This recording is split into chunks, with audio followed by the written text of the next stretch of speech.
This is Ed Baig from USA Today, and I'm here, of course, with Steve Ballmer, Ed, CEO of good to see you. Microsoft. Nice Thanks. to see you. Thank you for taking the time out. My pleasure. Okay, well, let's talk about products. I mean, this is Windows 7 coming out party, I gather. It is. It is. I mean, we showed it a little bit to the techie crowd a few months back, but this is really kind of the consumer coming out party.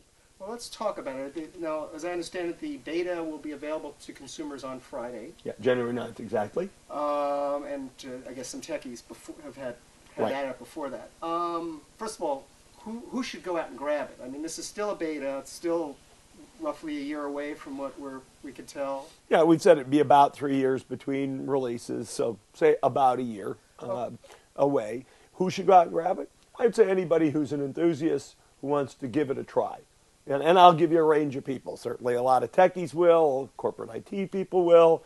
My 14-year-old son, Peter Ballmer, he's going to put it on one of the machines at home. He doesn't have it already? Well, no, I told him wait for the proper beta, but he'll go out and get one because he's a PC enthusiast. So you get a range of personalities who do that. Okay, and tell the consumers who are watching us what to expect in Windows 7. Now, Vista, I know you've sold, I believe, 180 million licenses, so it's been a success in terms of sheer numbers. Pundits have not always loved it, and you can argue, reasons for that. Are you trying to sort of is this, as we move Windows 7 in, does Vista sort of get ushered aside, and what do you think about all the criticism that Vista has gotten? Well, we certainly have designed Windows 7 to be able to replace Vista. That doesn't mean it'll happen overnight. These things always take a certain amount of time. But Windows 7 is definitely a big step forward in user interface, simplicity of the interface, the integration of touch, better integration of handwriting, a lot of great things in the user interface for Windows 7, be number one. Number two, we focused on what we like to refer to as the basics: performance, reliability, speed, power management, all of those things. Much, much better, much improved in Windows 7. And last but certainly not least, we've really focused on this whole notion of connecting Windows machines to other machines, to devices, to the cloud.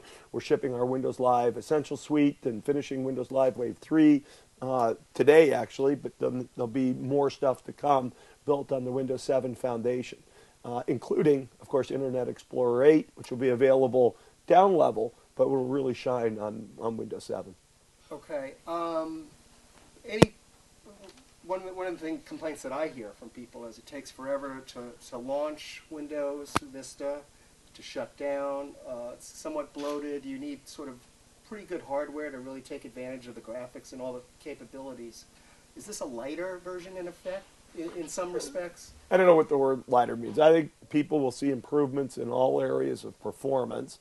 And, as they say, individual mileage will vary. It'll depend on what hardware people buy and what their experience is. But I think, people are going to have a very good reaction on the performance. And I assume there'll be multiple versions of it like there are with previous versions Yeah, of Windows. we have a home version and a professional version, and you ought to expect that to continue. You mentioned Internet Explorer 8, which of course has been out for a while in beta. Still in beta, right? Still in beta for now.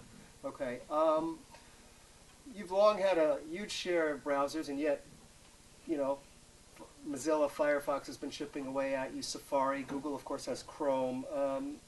What do you feel about the browser market and where Microsoft's standing is today vis-a-vis the renewed competition in that space? It's a very competitive market. We're still clearly the leader, and clearly, we're going to have to hustle. IE8, I think, really puts a clear signal in the market and a great product on which we can go back and take some share.